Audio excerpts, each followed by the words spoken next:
Hello and welcome to Readings. Sadly, today we can't have readings at Seksan because Malaysia has a temporary restricted movement order, which means that we are more or less in lockdown because of the coronavirus. Home is the safest place to be, so therefore we have readings at home.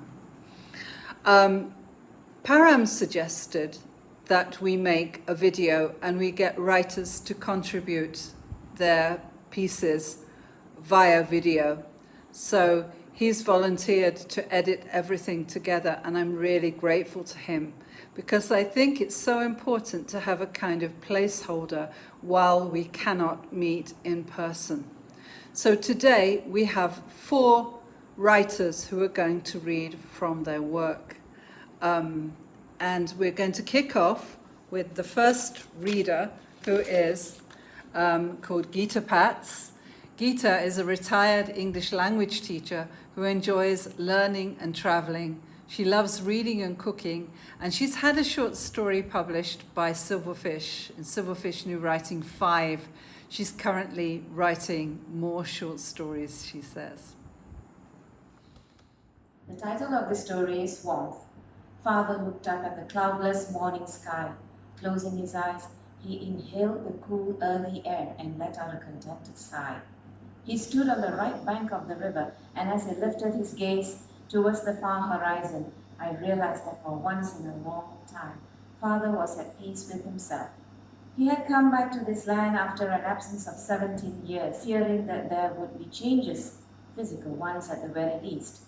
The river had deepened its bed, while the large tree still clung fiercely to the left bank, its leafy branches shading a part of the rapid-flowing river like it did before. Uncles and aunts had aged, children had grown, great-grand-aunt had died, and in place of the mud walls stood roughened brick. But then, that was all about the changes which had taken place. The style of dressing was as conservative as before.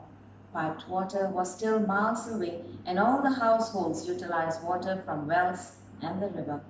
While the glare of the sun sparkled on the clear water, Father spoke softly of another fresh-smelling day in 1959, when second brother's head was shaved bald. Both father and son had made that long journey by sea to fulfill a vow, but despite a bribe, second brother had howled bitterly as he sat through the ritualistic ceremony and watched his long tresses flung symbolically into the river, swift even then. Father paused, and in that silence I knew he was thinking of the 6-year-old's hurt, his piercing scream, and that he had broken a firm promise. Time must have erased the little one's pain, for I remember that incident constantly discussed in jest, told and retold to the visiting relatives, but today, here, Father recalled nothing more than the anguish of having failed his son, his flesh and blood. There would be many more occasions later in the course of his life when he would feel the same wrenching pain at having disappointed his children. He reacted then in 1959 as he only knew how. He slapped the wailing child. The chug-chug of a motor put a stop to our thoughts. From where I stood, I could see a myriad of colors, the greenish gold of the wheat and rye fields, the lime green of the corn and cane fields. To this day, not a single painting, nor a fabric dye, nor a cine camera had come close to capturing the reality in front of me. In those colors there was life, movement, and an intermingling of many unknown scents. Yes, it is fresh, beautiful. Yes, it is beautiful, this land of mine, he said. For the first time that day, I heard of a white horse and a dusty-clothed, tall, fierce man who carried a rifle. He spoke proudly of that man who was my grandfather, a man who toiled the land diligently, and when times grew bad, as they often did, he went to the city to seek a better future. But then, grandfather died, and father, barely 10 then, took on the responsibility of caring for the family together with his elder brother. I began to look at the land differently. It was no more the grass and earth I ran on to catch the dangling end of the cloud. It was no more the fields I could hide in from mother's ear-twisting punishments. When your grandfather died, I began to look at the land in a different way, a grown-up way. Now I had to use that land to produce food. I stopped being a boy the day my father died. He sounded so distant then, terribly sad, but I knew as only a child of a parent would know that father was a happy man. Like his father before him, he too is a son of the soil, for his flowers bloom colorfully in the garden at home, flowers nurtured not only on sunshine and water, but on his love and good-naturedness. Truly he was and still is a happy man, lonely though, but happy. Here, away from my land of birth, I too was happy. When I touched the wet, rich soil, when I drank the pure waters, had last month's harvest for lunch and dinner, and announced to the never-ending stretch of waving maize that I wanted to make this my home, I believed I became an extension of that land, no longer me, but a grain of the vastness of the earth on which I stood then, like my father and his father. That night we sat around the fire. The bitter cold soon lost its stinging bite as the flames danced high. The men talked about the harvest and the losses from last year's drought. The women in the background talked about a birth, a death, a child's accident amidst the clatter of copper pots and stainless steel being rubbed with ash. The fire crackled. A burning branch fell onto the ground, burning red unaided. Father, seated on a wooden swing, talked of life in the adopted land. He was steady in speech, but when Uncle touched him, he broke down. There was silence even in his cry, but his stooped body wrecked in agony. I watched, feeling his pain, but thankful for this moment. Father had cried for the first time since mother's death. The pounding beat of the tablas reverberated through the village. The sound of the conch, mixed with the jingle of the little bells, made sweet music as the male voices sang the evening prayer in the communal hall, right in the middle of the village square.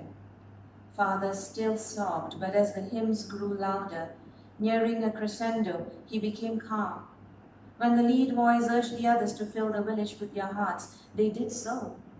Then Father, his eyes closed, took a deep breath and exhaled.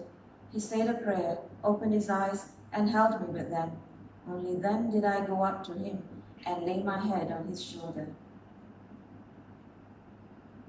After that night, that moment of cleansing, the days passed swiftly, each dawn bringing me closer to Father, his land, his memories. Away from my home and our conflicts, watching the sunrise together, I began to realize how alike we were, the same sensitivity to people, the same hurt when another creature hurts, a similar love for open skies and broad expanses of green. He was missing his collection of books. I was missing my constant revision of those wonderful books. Later in the evenings, we would sit together outside the resting huts and toast young maize, washing it down with succulent cane bits. We cherished those times, the rising and setting of the sun, for it marked the revelation of another facet of Father's hidden self.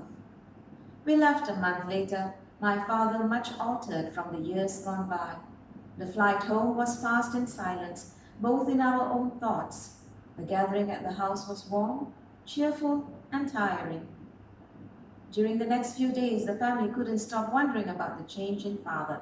He was warm, loving, talkative, communicating with his sons and their children. The family welcomed the change, basking in the warmth that the closeness brought. Thus, we were all devastated when Father announced that he planned to return to the village permanently. It took many days before the brothers ceased their attempts to dissuade him. Father was adamant, his mind made up. Second brother was to accompany Father. Perhaps he would be more at peace if he knew what kind of place Father was returning to, what kind of place Father wanted to belong to. Perhaps second brother would discover the real person within Father, like I did. It was difficult to reconcile ourselves to his decision of wanting to return to a distant land, but we didn't have much choice. Now, every time I wonder about him or fear for him, I remember the pleasant, calming effect of his whispered assurance. I'm returning to the warmth of my... Next we have Fu Sek Han. Fusek Han is a legal professional in KL, and his legal and creative works have appeared in newspapers, anthologies, and podcasts. He most recently co-edited an anthology for Fixie Novo called 2020 with Leon Wing, and it was released earlier this year, of course. Yeah, I'm Fusek Han. I'm a writer. I'm an editor. The last thing I edited was Fixie Novo's 2020 anthology. You should be able to get it in stores, but now you can't get it because the stores aren't open. But you can always go to the eShop, the Google eShop. You can always get an ebook. I co-edited it with Leon Wing. He did most of the job, but you know it's gonna be good because I am one of the editors. So yeah, kidding, Leon Wing, you did a lot of good. You did way more than I did. So today, for readings, I'm going to read from one of the stories I contributed to the 2018 anthology, the Little Basket 2018, which as at 2020 is the last Little Basket, but we are hoping reading books will become a new thing again because everyone's stuck at home, and then we'll get more Little Baskets from 2021 onwards. So I know everyone's going stir crazy, so I am going to read a story which is a little bit risque.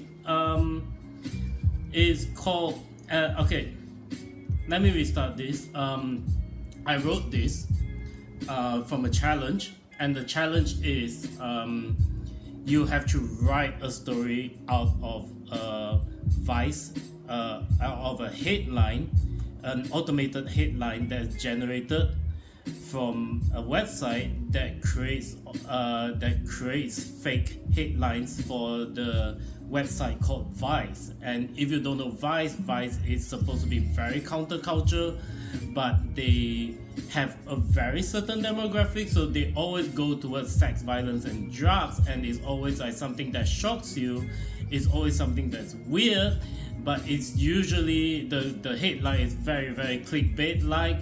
It's not like if you're a Virgo you love these avocado dishes, nothing like that. It's not that millennial, it's more Gen X. So the title I got was I documented a Muslim hipster and did not stop them from filleting Pol Pot.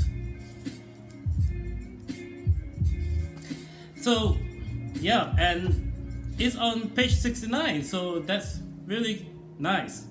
Yeah, so I'm just gonna start this, okay? Alright. And this is in the form of a news article, so that's why I have to pretend that I'm very serious about whatever I'm reading and try not to laugh. I'll probably fail. Okay, let's go. It is just past noon, and I'm in a cafe with succulents suspended in hanging brass hexagonal prisms, the walls lined with exposed bricks, and the lighting encased in Edison bulbs. The barrister wears a vest and a bow tie, and arm sleeves tattoos. Get a gin and tonic espresso, my interviewee tells me. A Thai bossa nova cover of Taylor Swift's Shake It Off plays in the background. If it weren't for the weather, I would have thought I'm back home in Brooklyn. Welcome to Kuala Lumpur, the barista says. She serves the coffee with a card describing the brew and drinking instructions. The coffee is expensive and very delicious. Like all Southeast Asian countries, the weather in Malaysia is hot and monsoon. However, global warming combined with old school corruption and capitalism has created a new season, hazy. Instead of the expected tropical blue skies, the streets outside the cafe are covered in a curtain of white, an oppressing fog out of a Japanese horror movie. Almost quarterly, the Sumatran and Kalimantan forests of Indonesia inexplicably catch fire, and oil palm plantations inexplicably mushroom in the aftermath, sending cough-inducing smoke to its neighboring country Singapore, whose media coverage often features words like frustrating and agonizing, and Malaysia, who stays grudgingly silent, knowing their government-linked corporations are the fire starters' collaborators. All this, expressed in a jovial yet cynical lilt, were what the girl seated before me uses as an example for why capitalism is bad for society. And right before my eyes, she is going to fillet Pol Pot. Her name is Halija Binti Azran, Jah to her friends, and at Itulah Jah on Instagram. A slim, petite bioscience master's student in her mid-20s, clad in a soft, silky pink long-sleeve jacket over a black and white striped top, jeans just tight enough, and white Converse sneakers. Halija is a true-to-form hipster out of Soho, except for the hijab. Not a single lock of hair can be seen, covered up in a white scarf with a bold pink and red floral pattern, tied in a way she claims is her own trademark and takes 15 minutes every morning. This is the signature of the hijabster, the new cool of Malaysian millennials, and the tastemakers and influencers of Kuala Lumpur.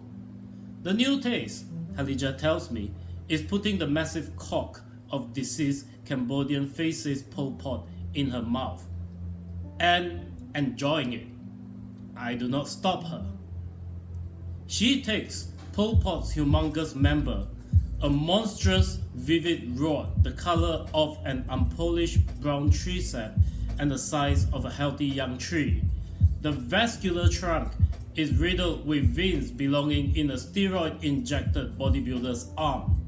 As Halija parted her lips, inviting the biggest member of the former Khmer roots inside her wide open mouth, the veins appear to pulsate, as if pumping the warm blood of the spirit of the proletariat.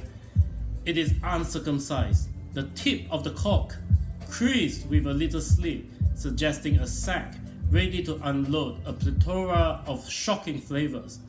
I asked Halija if this is haram. As halal as the moral code of the cocksucker it wishes to be, she non-answers. She swallows the entire stiff mini softball bat-sized member into her mouth, wrapping her lips across the face of depraved fascism fashioned after the equally disastrous French Revolution. Unlike the ultimate fate of the penis's owner and his rebel hero Robespierre, the organ comes alive in her mouth as she pushes and pulls it aside, allowing a quiet bulge in her cheeks to momentarily appear, then disappear, like the conflicts that raged across South Soviet Russia and China in the early days of Stalin and Mao. She choked a little, presumably when the manhood had torpedoed her throat too much, setting off her gag reflex like the pistons of a nuclear submarine circling the bays of pigs during the Cold War. She pulls the shaft out with a stutter, then immediately, ignoring the socio-economic implications of a communist society, thrusts it in her mouth again, deep-throating Pol Pot's little comrade. It is fascinating to watch. Clearly, Halija derives pleasure from giving the murderous dictator pleasure. The killing feels of the pubic hair brush her lips, and she welcomes the love gun, like a prisoner welcoming death after months of torture in one of Mr. Pot's concentration camps. Finally, she runs out of air, pulling back the member with an enormous gasp, leaving a trail of her mouth juice leaking over its knothead. "Refreshing," she says. "Do you want a taste?"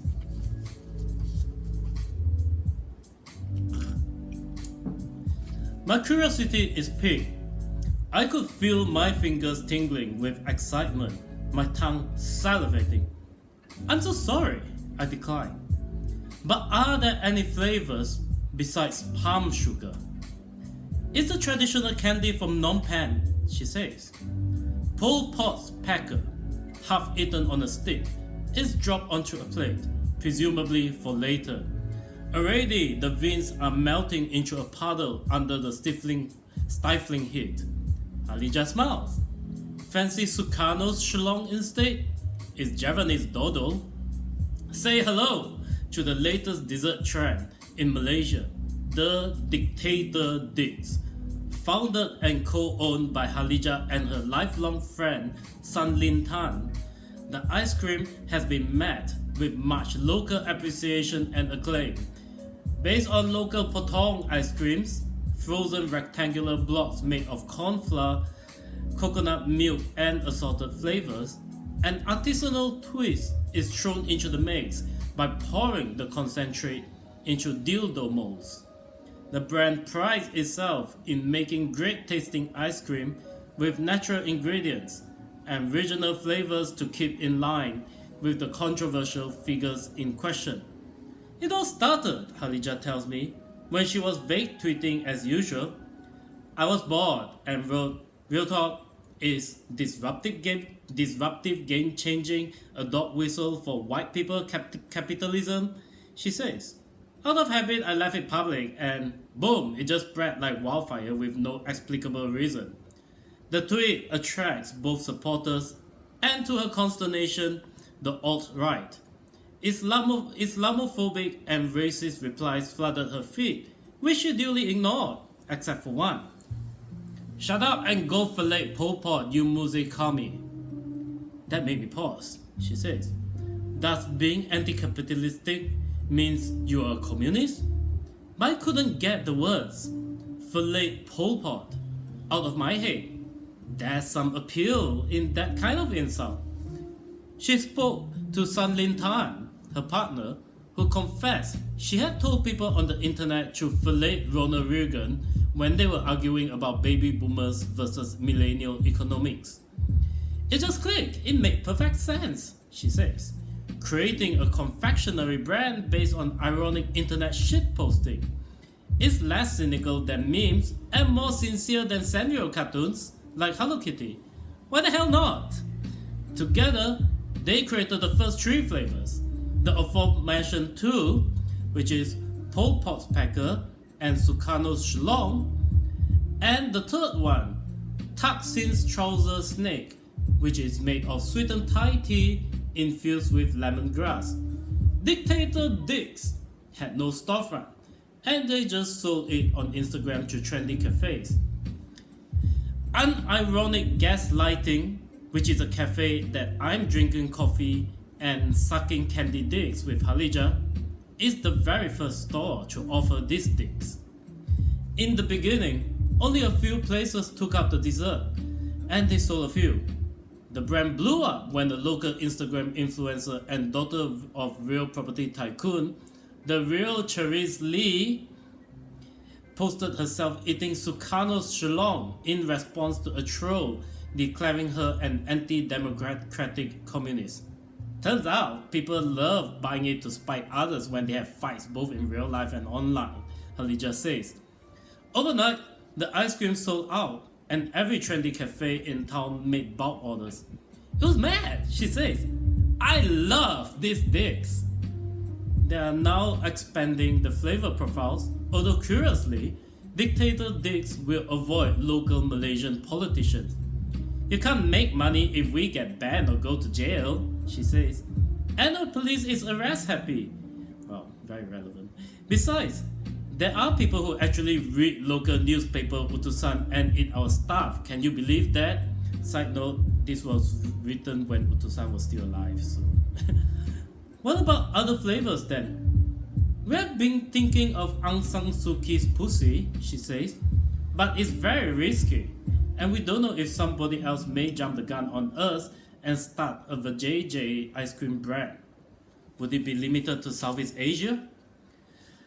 Well, my partner thought of Julian Assange's Julius to attract the libertarian market, but we are still considering. He's really rapey. I asked her if she found the capitalistic nature of her endeavor troubling. I do in some ways, although you were not the first to ask. And how did she answer the first time? She shrugs. I vague tweeted a picture of me sucking a dick. Thank you very much. I hope that didn't hurt your little ears. Anyway, stay positive. Stay at home. Don't go out. don't organize like parties or don't go to whatever gatherings you and your friends plan for the next few weeks. And be safe, everyone. Stay healthy. Last month, you may remember, we had a poet called Frank Donohan at Seg Sands. Frank is an Irish poet who lives in Dubai. This month, we're happy to welcome his wife, Marie Donohan. Marie was born in Dublin. She's a retired education worker, and now she's also a fine arts photographer, musician, actor, writer, and poet. She's a long-term member of both the Poeticians and Punch collectives in Dubai. She's performed regularly at events including the Emirates Airlines Festival of Literature, and her work has been published in The Shop, The High Window, and elsewhere. Thank you very much, everyone, for making all this big effort to create the event online where we couldn't do it in person. I know how much hard work is involved in getting it together. I'm going to read a couple of poems for you first from a collection I'm putting together called Mother and Son, which is about a time when my younger son developed a form of epilepsy that was quite psychotic, and his behaviour became very strange for a while. He's perfectly fine now, he completely recovered. This first poem is called Drummer. Stand beside him, outside him. Watch him climb into his dark. Touch his arm.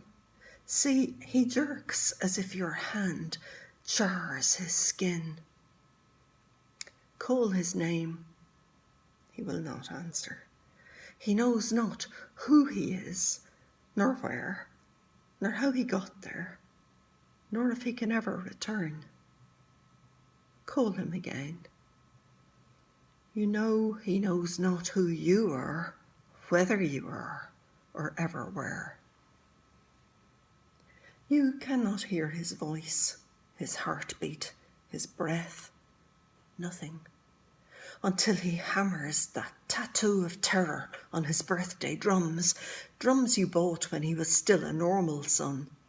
Now you hear him. Oh yes, bottles rattle their crates, paintings jump from walls, the sofa thumps the floor, the windows vibrate, your bones shake as if they might break into flakes of dust.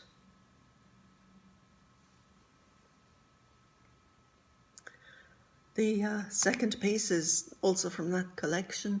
It's a little more surreal. Often I had nightmares and would be half asleep half the time, so that there was that edge of not being quite present at times. This one's called Lost. In the space between pillow and sleep, I watch the moon drip water from the bottom of its curve, as if it were melting into the ocean. An old wooden pier scatters its planks from under my racing feet. I kneel on a surfboard, paddle through fog, listen for your voice calling. There is no sun, no moon, no beacon in the darkness, nothing to follow except the sounds of your fear. But hold on, I'm coming. I will never let you go.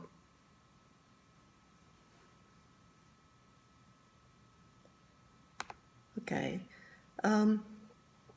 this next one is for my nephew. It's addressed to my nephew. Sadly, he passed away a few weeks after his 40th birthday. This one's called When You Are Dead. I will not bury you in cold clay, your bones waiting while your flesh decays, worms in your hair and mud rotting your eyes. I will not bury you in the damp earth. I would rather send you to the fire and weep while you dance and play with the flames, grieve while your smoke caresses the trees.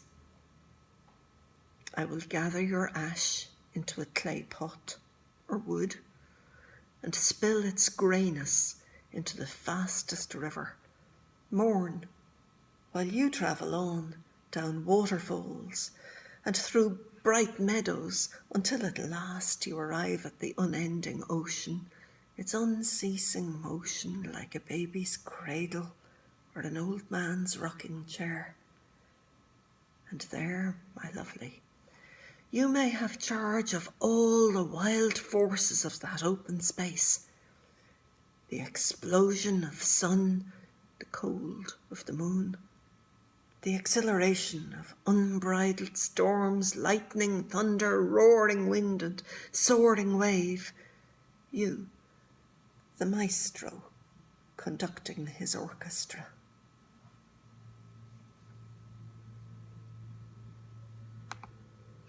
I don't know if it's a little odd when I keep looking at the text behind you, behind the camera, but since I haven't quite memorised all this, that's the only way we can present it. That last poem, by the way, was published in an Irish magazine known as The Shop. Okay, this next piece is, I'd like to dedicate it to everybody among you who is having to make a bit of a leap in the dark in terms of moving your lives forward from where you're at to a new place, do something that's maybe a little out of your comfort zone, something that requires courage. This one's called The Odd Couple. They met in a crack between worlds, where an oak tree could grow in an egg cup of earth. He, a god carved from a mountain top, only the moon for company, and she, a fairy playing on a rope swing. Stone and air. He charmed her with promises of love, led her blindfolded down rocky paths to a bed in the valley. Red leaves in a green forest. They lay together under a lightning-streaked sky, watched the moon hang from the branch of a tree. He possessed her till she could no longer breathe, needed more sky, her rope swing, light, wide spaces. A butterfly trapped in a spice jar. One night she rose up, plaited her hair, swung out under the stars, out beyond. She folded up his mountains like paper, flung them down by the disconnected phone on his chewed-up carpet. A goldfish, leaping from glass bowl to river.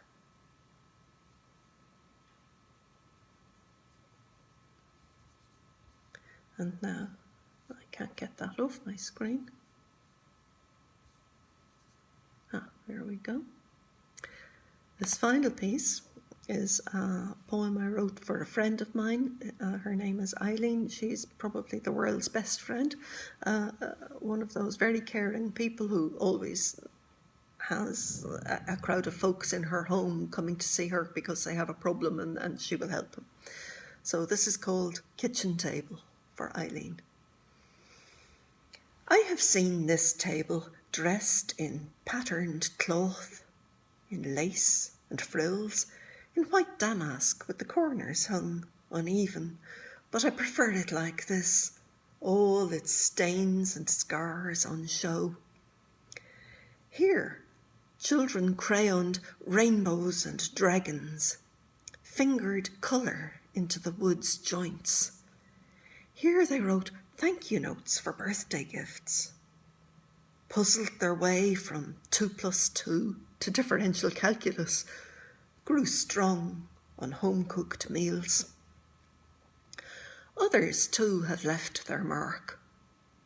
Cassie's shaking hands spilled soup when the doctors told her the news.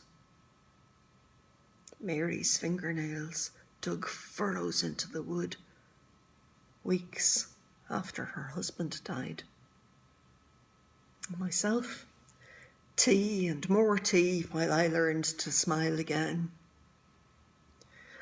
But here too, we clapped the guitar, added our clamour to the chorus, stacked stemmed glass pyramids and watched champagne cascade down till every cup was full.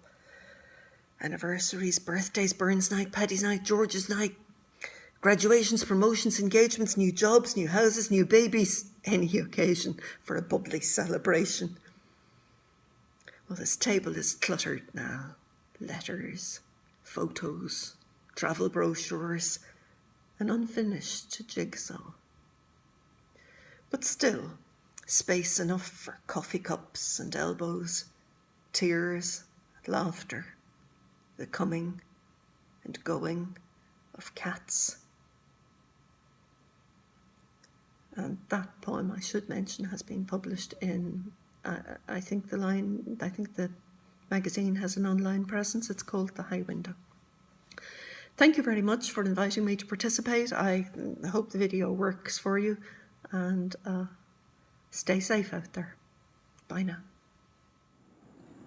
Finally today, we have Jamie Goh. Jamie is a writer, a reviewer, an editor, and an essayist of science fiction and fantasy. Her fiction and non-fiction have been published in various magazines and anthologies, such as Lightspeed magazine, Science Fiction Studies, and Strange Horizons. She graduated from the Clarion Science Fiction and Fantasy Writers Workshop in 2016, and in 2017 she received her PhD in Comparative Literature from the University of California, Riverside, where she worked in science fiction studies and critical race theory. She is an editor for Tachyon Publications, an independent science fiction small press. Hello, I hope this video works. My name is Jamie Goh. I'm usually living in California and I'm currently trapped here. So I'm going to read a piece that's part of a triptych I wrote in 2016 when I was attending a science fiction fantasy workshop. And at that point in time, we had a lot of classmates who were experimenting with triptychs, which is like 3 pieces of short fiction that are put together that share the same theme. And theoretically, they should all come together to tell a singular story. Just like, when you look at a triptych, which is what we call like 3 images that come together to make a singular whole. And none of my classmates were really doing it because it was just like, we have all these ideas and we're just going to throw them together. But I thought it was a really cool idea, so I wanted to try doing something like that. And I was also struggling to write a short story at the time where it was, all I knew about it was going to have bobbit worms and bobbit worm mermaids. And if no one knows what a bobbit worm is, you should Google it because it is terrifying. And the first time I saw one, I was just like, what is this? This is terrible. This is the worst thing I've ever seen. I need to write a story about it. And I showed a video to a friend and she was like, what is this, Jamie? And I was just like, it's a bobbit worm, isn't it cool? Now just think, bobbit worm mermaids. And she just looked at me and she's like, lesbian ones. And she looked at me again. It's like, that are cannibals. And she looked at me again. I was just like, that reproduce through vampirism. And she just stopped talking to me after that. And then we got on our plane and, flew to a convention. But I still I still thought about it because it was just like, well, this thing is clearly like a monster of the sea. And what do you do with monsters when you're afraid of monsters hiding under your bed? Like clearly the only thing you can really do is to invite them into your bed. And so I decided to write the story for that. And so I think it worked well because there's like 2 things happening in it. One is like this kind of carnivorous cunnilingus, and the other is like this fatal fellatio, and there's a lot of mandibles involved, and there's a lot of like bobbit worm anatomy. I learned more about marine worms than I ever cared to in my life. And like all the straight boys in my class were just broken by this story. It was pretty great to watch. So I'm gonna read you part 2 of this short story called The Freedom of the Shifting Seas, and it's in an anthology called New Suns, original speculative fiction by people of color. It was edited by Nisi Shaw and has an introduction by LeVar Burton. I'm really proud of this story, and I'm proud to be in this book because there are a lot of really good, good stories in it. So I hope you find it at some point. So here's part 2, called Aphrodite. Aphroditeos buries its long body in the ocean bed where it waits to ambush its prey. It moves with such speed that sometimes it slices its prey in half and drags its catch into the seabed to prevent it from escaping. And this is from an imaginary book called Predators of the Sea, the Worm Edition, because it is a marine worm. Simon saw her from a distance first, sitting pretty on boulders far from the beach where he had taken his daughter for a long walk. Eunice had pointed her out first, and he had to squint to really see the figure looking to the shore forlornly like Hans Christian Andersen's mermaid in Copenhagen. They had seen the Malay mermaid on occasion since on their beach excursions. His wife refused to join them on their walks. Salma had seen some crazy stuff that he wasn't sure he believed. Mermaids? Cannibal mermaids? He loved her, but she was insane sometimes. He thought he was going to marry a nice moderate Muslim girl. If she turned out to be a fundy terrorist, that would at least be understandable. No, he got some weird confessions about some lesbian relationship with a mermaid. She probably made that shit up to make him jealous, get back at him. He couldn't help being a huge flirt, shit like that way back when. And what was wrong with him flirting with other women? It was just flirting. It wasn't like he was divorcing her. And in fact, Simon took really good care of her, all things considered. Like, there's a roof over her head, there's grocery money, and it's all the love a woman could ask for, even if sometimes she was fucking ungrateful, unreasonable. He had to keep her in line at times. Luckily, her father understood him. Some things are shared, even cross-culturally. He supposed that with some other family, they would have interfered with the marriage by now, so he counted himself lucky. He just put up with all the matsale jokes. It's okay. He kicked the seashell up into the distance, still mad at the latest fight they'd had. Wasn't she getting a trip home every year? It was expensive flying over the Pacific every year. And she hated the idea of flying during monsoon season. It's too dangerous for Eunice to be near the sea then, and that was the latest sticking point.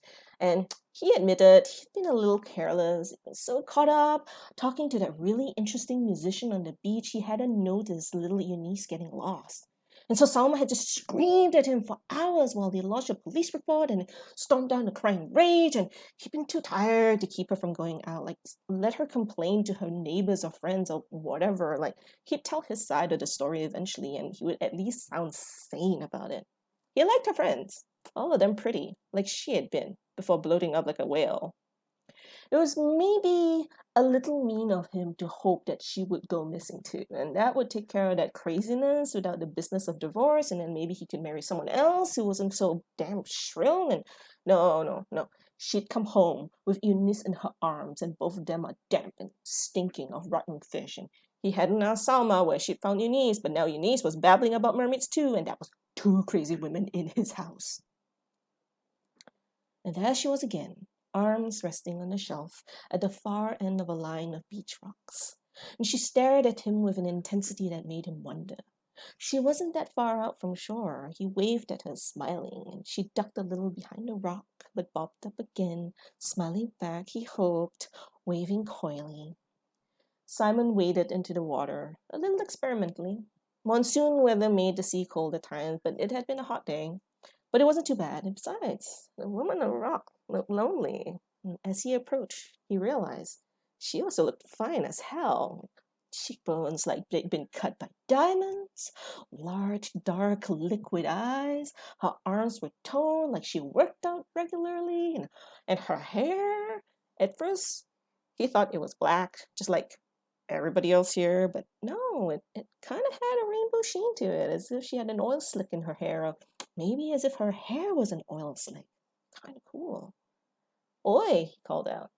Salam, she replied. Mind if I hang out with you? It took her a moment to answer, as if his accent was a problem. You may. She was in waist-deep water, and he counted himself lucky to be tall.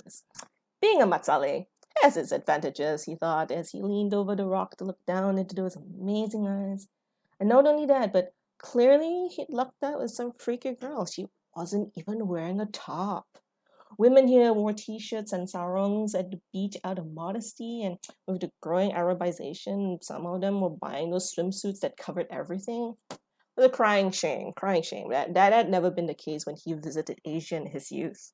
Also crying shame? The water was cloudy, so he couldn't check out whether she was wearing a bottom.